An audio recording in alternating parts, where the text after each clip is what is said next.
Hello everyone, welcome back to my channel Urdu Darsgah. I hope आप लोग ठीक होंगे। मैं डॉक्टर गुलनाज फातिमा। मैंने अपनी इब्तिदाई तालीम हासिल की है जामिया अहसनुल बनात मुरादाबाद से। उसके बाद एमए की डिग्री और डॉक्टरेट की डिग्री हासिल की है अलीगढ़ मुस्लिम यूनिवर्सिटी के शोबा सुन्नी दीनियात यानी फैकल्टी ऑफ थियोलॉजी से।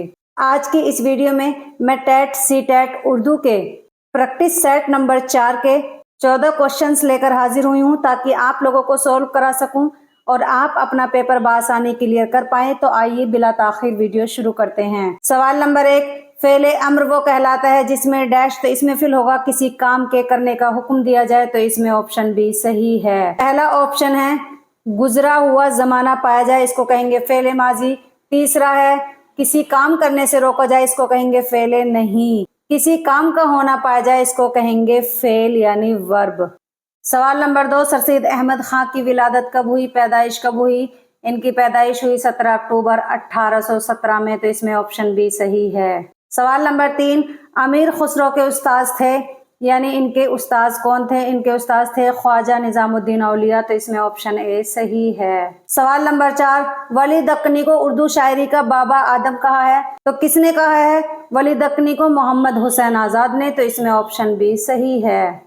सवाल नंबर 5, वो हुरूफ जो दो हुर्फों से मिलकर मुरक्कब आवाज पैदा करते हैं वो हैं हुरूफे मुरक्कब, तो इसमें ऑप्शन सी सही है। वो हुरूफ जो दो हुर्फों से मिलकर मुरक्कब आवाज पैदा करते हैं वो क्या कहलाते हैं? हुरूफे मुरक्कब कहलाते हैं। जैसे भै, ठै, खैल, हैन हैं, ये सब क्या हैं? 14 हैं। सवाल नंबर 6, मिर्जा असदुल्ला खां गालिब की उर्फियत है, यानी इनकी पहचान है मिर्जा नौशा से, तो इसमें ऑप्शन डी सही है।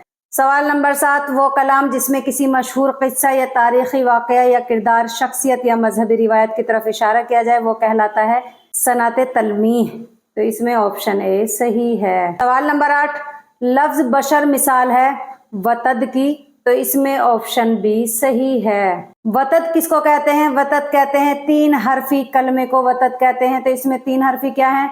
बे एक हर्फ हो गया, शीन एक हर्फ हो गया और रे एक हर्फ, तो ये क्या हो गए? 3 हरफी, तो ये मिसाल है वतद की, तो इसमें ऑप्शन बी सही है। सवाल नंबर 9, लफ्ज नीम के माने की निशानदेही कीजिए, तो इसके माने हैं आधा, तो इसमें ऑप्शन ए सही है। सवाल नंबर 10, टेढ़ी खीर होना मुहावरा है, इसका क्या मतलब है? इसका मतलब है बहुत मुश्किल में होना, तो इसमें ऑप्शन बी सही है। सवाल नंबर 11, शुमाली हिंद की पहली किताब करबल कथा कब मुकम्मल हुई?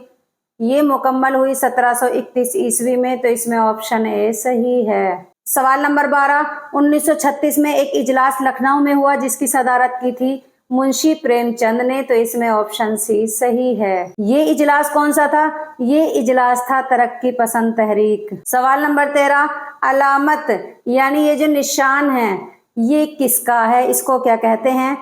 ये अलामत है खत्मा, तो इसमें ऑप्शन बी सही है। सवाल नंबर 14, वो हुरूफ जो जुमलों के दरमियान आकर यानी सेंटेंस के दरमियान आकर जुमले के मजमून या उसके सबब को जाहिर करें वो कहलाते हैं हुरूफ इल्लत, तो इसमें ऑप्शन ए सही है।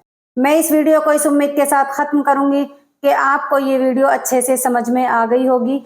अगर आप लोगों को हमारी तमाम वीडियो से थोड़ा सा भी फ़ायदा हो रहा हो तो आप लोग हमारे चैनल उर्दू दर्सगाह को सब्सक्राइब करना ना भूलें। और प्लीज़ अगर मुझसे कोई गलती हो जाती है तो मेरी इस्लाह ज़रूर करें और अपना फीडबैक याद से ज़रूर दें। मुझे आप लोगों के फीडबैक का इंतज़ार रहता है। नेक्स्ट वीडियो में फिर हाजिर होंगी एक और वीडियो के साथ। तब तक आप लोग अपना ख्याल रखें, खुश रहें। अल्लाह हाफिज़।